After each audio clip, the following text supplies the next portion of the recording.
ನಕಲಿ ಅಂಕಪಟ್ಟಿಯ ರೀತಿಯಲ್ಲಿ ಕೇರಳ ಗಡಿಭಾಗದಲ್ಲಿ ನಕಲಿ ಸರ್ಟಿಫಿಕೇಟ್ ಜಾಲ ಸಕ್ರಿಯವಾಗಿರುವುದು ಬೆಳಕಿಗೆ ಬಂದಿದೆ. ಮಂಗಳೂರು ನಗರಕ್ಕೆ ಹೊಂದಿಕೊಂಡಿರುವ ತಲಪಾಡಿ ಗಡಿಭಾಗದಲ್ಲಿ 2 ದಿನಗಳ ಅಂತರದಲ್ಲಿ 4 ಯುವತಿಯರು ಸೇರಿ ಒಟ್ಟು 11 ಮಂದಿ ನಕಲಿ RT-PCR ಸರ್ಟಿಫಿಕೇಟ್ ಇಟ್ಕೊಂಡು ಕರ್ನಾಟಕಕ್ಕೆ ಬಂದಿರುವುದು ಪೊಲೀಸರು ಪತ್ತೆ ಮಾಡಿದ್ದಾರೆ. ಪ್ರಕರಣ ಸಂಬಂಧಿಸಿದಂತೆ 7 ಮಂದಿಯನ್ನು ಉಳ್ಳಾಲ ಪೊಲೀಸರು ಬಂಧಿಸಿದ್ದಾರೆ.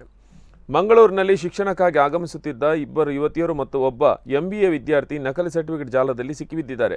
ಹಾಗೂ ಯುವತಿಯರ ವಿರುದ್ಧ ಪೊಲೀಸರು ಪ್ರಕರಣ ದಾಖಲಿಸಿದ್ದು ವಿಚಾರಣೆ ನಡೆಸಿ ಮನೆಗೆ ಕಳಿಸಿದ್ದಾರೆ. ನಕಲಿ ಸರ್ಟಿಫಿಕೇಟ್ ಮಾಡಿಕೊಟ್ಟ ಆರೋಪಿ ಸೇರಿ 7 ಮಂದಿಯನ್ನು ಬಂಧಿಸಿದ್ದಾರೆ. ಮಂಗಳೂರಿನಲ್ಲಿ MBA ವಿದ್ಯಾರ್ಥಿಯಾಗಿರುವ ಕಾಸರಗೋಡು ಜಿಲ್ಲೆಯ ಆಲಂಪಾಡಿ ನಿವಾಸಿ ಅಬ್ದುಲ್ ತಮೀಮ್ ಚೆರ್ವತ್ತೂರು ನಿವಾಸಿ ಹಾಸಿಂ ಚೆರ್ವತ್ತೂರಿನ ಆದಿಲ್, ಕಾಸರಗೋಡು ಕಡಪುರ ನಿವಾಸಿ ಇಸ್ಮಾಯಿಲ್ ಮತ್ತು ಇವರಿಗೆ ನಕಲಿ ಪ್ರಮಾಣ ಪತ್ರ ಮಾಡಿಕೊಟ್ಟಿದ್ದ ಚೆರ್ವತ್ತೂರು ನಿವಾಸಿ ಕಬೀರ್ ಎಂಬುವನನ್ನು ತಲಪಾಡಿ ಗಡಿಯಲ್ಲಿ ಬಂಧಿಸಲಾಗಿತ್ತು. ತಲಪಾಡಿ ಗಡಿಯಲ್ಲಿ ಮಂಗಳೂರು ಪಡೀಲ್ ನಿವಾಸಿ ಮಹಮ್ಮದ್ ಶರೀಫ್ ಮತ್ತು ಮಂಜೇಶ್ವರ ನಿವಾಸಿ ಅಬುಬಕರ್ ನಕಲಿ ಸರ್ಟಿಫಿಕೇಟ್ ತೋರಿಸಿ ಸಿಕ್ಕಿಬಿದ್ದಿದ್ದಾರೆ. ಪಡೀಲ್ ನಿವಾಸಿ ಮಂಜೇಶ್ವರದ ಸಂಬಂಧಿಕರ ಮನೆಗೆ ತೆರಳಿದ್ದು ಹಿಂದಿರುಗಿ ಬರುವಾಗ ಕೋವಿಡ್ ನೆಗೆಟಿವ್ ಸರ್ಟಿಫಿಕೇಟ್ ತೋರಿಸಿದ್ದ. ಆದರೆ ಅದು ನಕಲಿಯಾಗಿತ್ತು. ಸೌದಿಯಲ್ಲಿ ಉದ್ಯೋಗಿಯಾಗಿರುವ ಅಬುಬಕರ್ ತನ್ನ ಗೆಳೆಯನನ್ನು ಕಾಣುವ ಸಲುವಾಗಿ ಮಂಗಳೂರಿಗೆ ಬಂದಿದ್ದು ಈ ವೇಳೆ ನಕಲಿ ಸರ್ಟಿಫಿಕೇಟ್ ತೋರಿಸಿದ್ದ. ಇವರಿಗೆ ನಕಲಿ ಸರ್ಟಿಫಿಕೇಟ್ ಮಾಡಿಕೊಟ್ಟಿದ್ದು ಯಾರು ಮತ್ತು ಎಲ್ಲಿ ಎನ್ನುವುದನ್ನು ಪೊಲೀಸರು ಪತ್ತೆ ಮಾಡುತ್ತಿದ್ದಾರೆ.